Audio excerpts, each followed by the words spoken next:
L'homme qui fit croire, malgré lui, que la Finlande n'existait pas.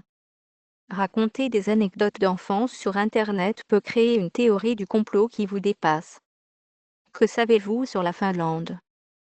Probablement pas grand-chose. Ainsi Novice, qui a retrouvé l'auteur de la théorie complotiste la plus absurde de la décennie, celle qui prétend que la Finlande n'a jamais existé.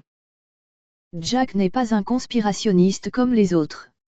Il y a un an, ce jeune homme ne faisait que répondre sur Reddit à un post sur « les trucs que vous ont raconté vos parents et que vous pensiez complètement normaux avant de réaliser plus tard que ce n'était pas normal du tout ».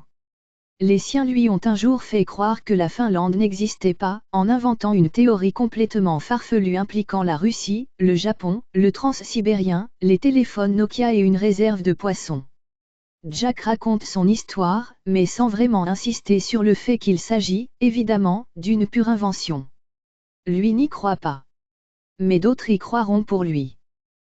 Un aiguillon de la vertu, des Nokia et des poissons.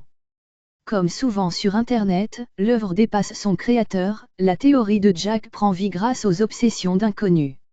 Un fil de conversation est créé, r/Finland Conspiracy, pour centraliser toutes les preuves. Comme toujours dans ces cas-là, difficile de savoir si les participants s'amusent à élaborer cette théorie absurde pour passer le temps ou s'ils y croient vraiment. La plupart des gens s'amusent juste à se moquer de l'idée et de ceux qui se sont laissés prendre au piège en pensant que cette théorie était vraie, commente Jack. Mais il y a des gens qui y croient vraiment.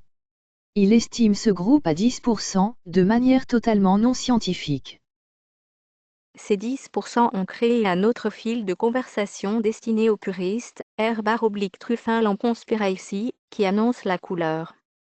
Il existe un autre fil qui prétend de façon sarcastique que la Finlande n'existe pas. Mais les preuves découvertes en développant cette blague sont plutôt convaincantes, de sorte que moi et d'autres pensons que la Finlande n'existe vraiment pas. Ce subreddit n'est pas sarcastique, il est pour ceux qui y croient vraiment. Voici les éléments de la théorie, née dans l'esprit des parents de Jack, développée et étayée par les puristes de Reddit.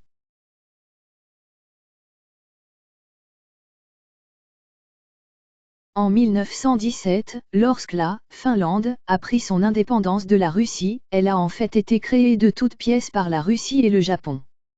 Car il n'y a que de la mer là où les cartes montrent de la terre. Créer un pays fantoche en mer Baltique permettait au Japon de pêcher autant qu'il le souhaitait dans cet espace, sans respecter l'environnement ni un quelconque quota de pêche que l'on pourrait avoir l'idée d'appliquer plusieurs décennies plus tard. C'est ce qu'on appelle avoir le nez creux. Notons au passage que le Japon n'a pas besoin de créer de faux pays pour pêcher des espèces menacées, mais c'est une autre histoire. Les poissons pêchés dans ce pays qui est en fait une réserve maritime connue des seuls Japonais et des Russes, sont ensuite transférés au Japon par le transsibérien. C'est d'ailleurs la véritable raison de l'existence du transsibérien, qui comme chacun sait n'existait pas avant 1918, date de la mise en place de ce gigantesque complot. Afin de couvrir ce trafic et de permettre aux affaires de tourner sans éveiller les soupçons, les poissons pêchés en Finlande sont labellisés Nokia lors de leur transport.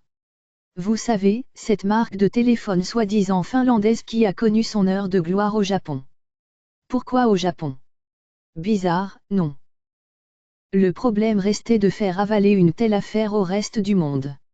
On l'explique comme suit. D'abord, il y a des gens qui vivent en Finlande, qu'on appelle les Finlandais. Certes.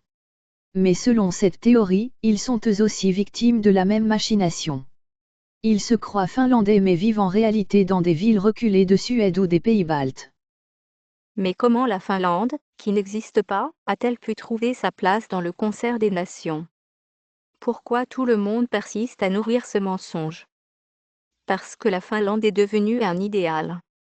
C'est une sorte d'aiguillon de la vertu, aucun pays réel ne peut avec autant de constance se classer premier dans l'éducation, la santé, l'égalité des sexes, la stabilité nationale, le gouvernement le moins corrompu du monde, la liberté de la presse. C'est vrai que ça fait beaucoup. Jack a évidemment reçu de nombreux messages d'insultes de Finlandais déçus et blessés, et on les comprend.